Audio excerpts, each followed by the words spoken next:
Filmdagi mana bu sahnaga e'tibor bering. Tushuna olasizmi yoki yo'q? If a rat were to scamper through your front door right now, would you greet it with hostility? I suppose I would. Has a rat ever done anything to you to create this animosity you feel toward them? Rats spread disease to bite people. Rats were the cause of the bubonic plague, but that's some time ago. I propose to you any disease a rat could spread, a squirrel could equally carry. Would you agree? Agar bu sahnada aytilgan gaplarni to'liq tushungan bo'lsangiz, tabriklayman. Demak, ingliz tili darajangiz a'lo darajada. Mabodo tushunmay qolgan bo'lsangiz, darajangiz dabdala degani emas. Chunki ingliz tilini zo'r bilsangiz ham, lekin ba'zi kinolarga kelganda tushunmay qolishingiz mumkin. Chunki filmlarni boshqa davlatdagi odamlar to'liq tushuna olmasligiga sabab bo'ladigan tildan boshqa faktorlar ham bor. Bu videoda siz nima uchun ingliz tilli kinolarni yaxshi tushuna olmayotganingiz sabablari va ularni tushunishga yordam beradigan 4 usulni tushuntirib beraman. Bu 4 ta qadamdan keyin esa ingliz tilli kinolarni bemalol tushunib ko'rishni boshlaysiz.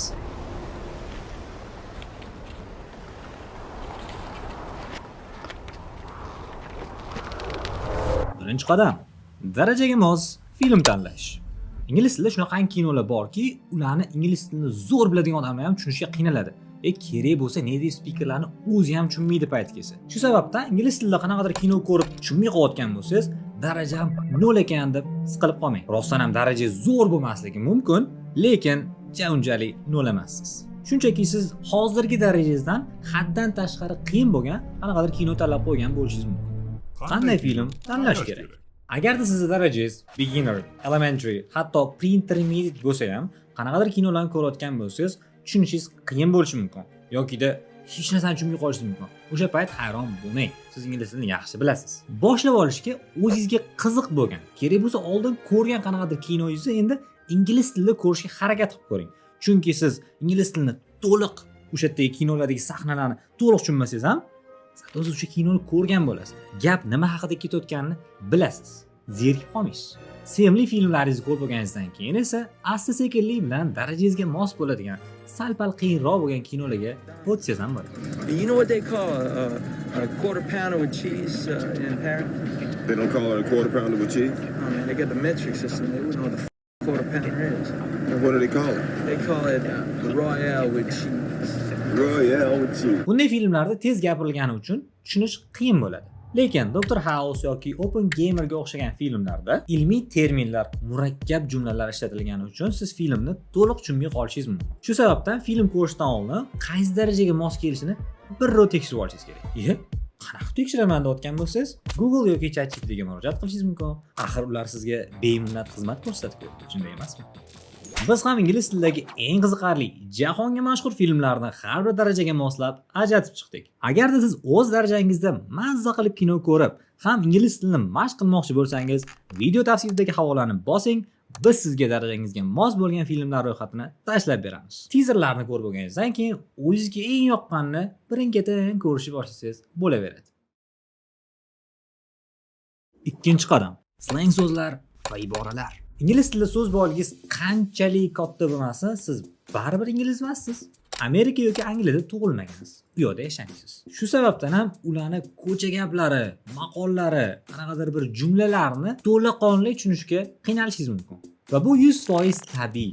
Menimcha hamma tilda bor bunaqa iboralar, slanglar yoki qanaqadir bir maqollar. Siz ularni tushunishingiz uchun o'sha tilda gaplashadigan odamlar madaniyatini ham tushunishingiz kerak. Masalan, o'zbek tilini o'rganayotgan chet ellik odam o'zbekcha kinoni ko'rib o'tirgan bo'lsa, hozir ingliz tili o'qituvchilarni ham rossiya ketmoni uchyapti degan gap eshitib qolsa, nima? Ketmoni uchyapti? Ketmon ham uchishi mumkinmi?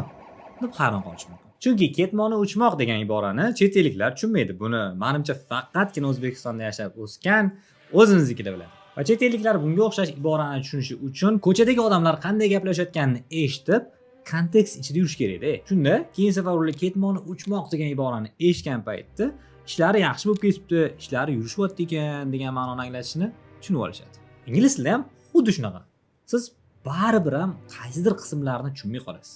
100% tushuna olmaysiz. Buni to'g'rilashni zo'r yo'li bor. Lekin bu uchun kino ko'rishdan oldin siz qilishingiz kerak bo'ladigan bitta ishlar bor. Va bu notebook yoki PC da ishlaydi. Telefonda bilmadim. Boshqa yo'llar ham bo'lishi mumkin lekin. Film tanlaysiz. Filmning mana bunday formatdagi subtitr faylini Google dan qidirib topasiz va yuklab olasiz. Va so'nggida faylni ChatGPT ga tashlab, quyidagicha buyruq berasiz. Filmdagi iboralar, slang so'zlar va darajasi yuqori bo'lgan so'zlarni aniqlab, quyidagicha yozib ber. Definition. Example sentence. Synonym, if possible. Translation to Uzbek. Agarda darajangiz juda ham past bo'lib, definition tushunmay qoladigan bo'lsangiz, o'zbekcha tarjimasi ham kerak bo'ladi. Agarda siz ma'nosini o'qib tushuna oladigan bo'lsangiz, tarjimasi umuman kerak emas. Shart emas. Xo'sh, endi ChatGPT sizga filmdagi eng qiyin so'zlar, slanglar, iboralar ro'yxatini tuzib berdi. Kino ko'rayotgan paytingizda qaysidir joyga tushunmasangiz, o'sha ro'yxatga shunday qaraysiz, ha, bu mana bu narsani bildirar ekan, deb kino ko'rishda davom etaverasiz. Agar shunday oldindan tayyorlana olmasangiz, kino ko'rayotgan paytingizda yangi so'zlar chiqaverib, ezib yuborasiz. Siz bo'lsa tushunmay o'tiraverasiz. Ancha-muncha vaqtingiz ham ketib qoladi va filmdan umuman zavq ololmaysiz. 3-qadam. Subtitr bilan kino ko'rish. Endi ko'p joyda aytiladigan bir maslahat bor. Filmni siz birinchi subtitr bilan ko'rasiz. Reading qilib chiqasiz, qanaqa so'zlar ishlatilishini ko'rib olasiz-da, keyin subtitr o'chirib turib ko'rasiz. Shunda siz kinoni tushunib ko'ra olasiz. Agar siz buni bilsangiz, yaxshi, ishlating. Lekin bunga qo'shimcha qilmoqchiman. Bu Google Chrome ishlatadiganlarni hayotini anchagina yengillashtiradi. Menimcha Google Chrome ga extension qo'shishni bilsangiz kerak. Mabodo agar bilmasangiz, xos ko'rsatib beraman. Chrome Web Store ga kirib, Fluent U deb yozasiz. Extension chiqadi. Uni Chrome ga o'rnatib olasiz. Keyin esa YouTube video kirganingizda, mabodo YouTube videoni o'zida subtitr bo'lmasa ham, lekin sizda subtitr chiqib turadi. Bu ilovani pulli versiyasini sotib olish shart emas. Shunchaki kirib, sign up qilasiz, bo'ldi. Misol uchun Christopher Nolan suratga olgan Batman qora ritsarni ko'rayotganingizda, to'satdan To them, you're just a freak degan so'z chiqib qoldi. like me. They need you right now. Siz so'z nimaligini bilmaysiz. Shunchaki tarjimaga kirib, ma'nosini bilsangiz bo'ladi. Lekin Fluent U bilan yana ham osonroq. Siz shunchaki so'z ustiga sichqonchingizni olib borib bossangiz, u so'z kontekstda qanaqa ishlatiladi? Qanaqa gaplar tutsa bo'ladi u so'z bilan? Shu narsani ham bemalol ko'rishingiz mumkin bo'ladi. So'z yodlash mavzusidagi videomizda kontekst asosida yangi so'z o'rganish metodi haqida gaplashgan edik-ku. Inson miyasi qaysidir so'zni shunchaki tarjimasini ko'rish orqali emas, balki o'sha so'z qanaqadir bir holatda yoki bir vaziyatda ishlatilinsa, gaplar orasida ko'rsa, eshitsa, ko'rsa, o'sha so'zni eslab qolish yanada osonroq bo'ladi. Ana o'sha usulda so'z o'rganish uchun so'zlar tayyor turadi. Va Chrome da esa shunga o'xshash boshqa ilovalar ham bor. Aynan buni o'rnatish shart emas. Kinolarni beginner darajasida ham to'laqonli tushunib ko'rishingiz uchun biz Inglify School jamoasi zo'r yechim topganmiz. Inglify ilovasiga kirib, resource bo'limiga o'tsangiz, kinoni yanada yaxshiroq tushunib ko'rishingiz uchun Teachers va maxsus mehmonlarimiz sharhidagi kino izoh rukni bor. Bu videolarda siz kinolarni ingliz tilidagi subtitr bilan ko'rasiz. Film orasida spikerlarimiz sahnalarni sharhlab, u epizodda nimalar bo'lganini muhokama qilishadi va murakkabroq so'z va gaplarni tarjima qilib tushuntirib berishadi. Undan tashqari ilovamiz ichida har bir daraja uchun serial ko'rishdagi video darsliklar tayyorlangan. POV formatdagi bunday darsliklarni siz shunchaki tomosha qilmaysiz, balki o'zingiz ham qatnashasiz. Ahror har doimgidek birinchi men savol beraman o'zbekchada, sen uni inglizchaga o'girasan, keyin teskarisini qilamiz. Okey? Okey. Birinchi savolim Hamsa buyuk kitob.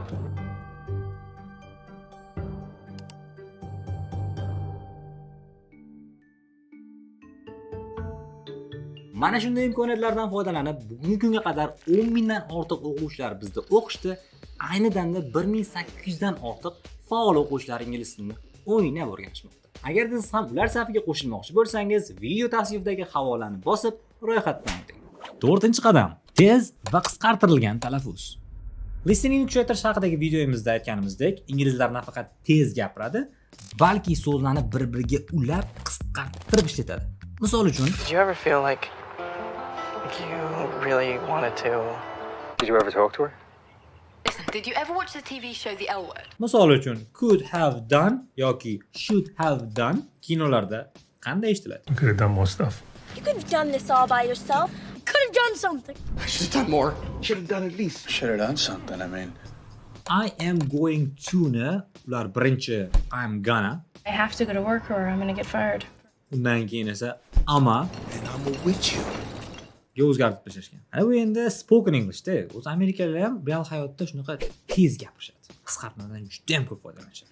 Endi buni bilgan biladi va bilmaydigan odam nima deyapti o'zi biladi deb hayron qolib ketaveradi. Agar siz kinoni yaxshi, mazza qilib tushunib ko'rish xohlaydigan bo'lsangiz, albatta qisqartmalarga ham bir alohida e'tibor qarating. Balki bu haqida ham bitta alohida video qilarmiz, nima deysiz? Amerikancha yoki britancha qisqartma gaplar, haqiqiy inglizlar qanaqa gaplashishi va qisqartmalardan qanchalik darajada ular tez foydalanish haqida bir video qilsak-a, nima deysizlar shunga?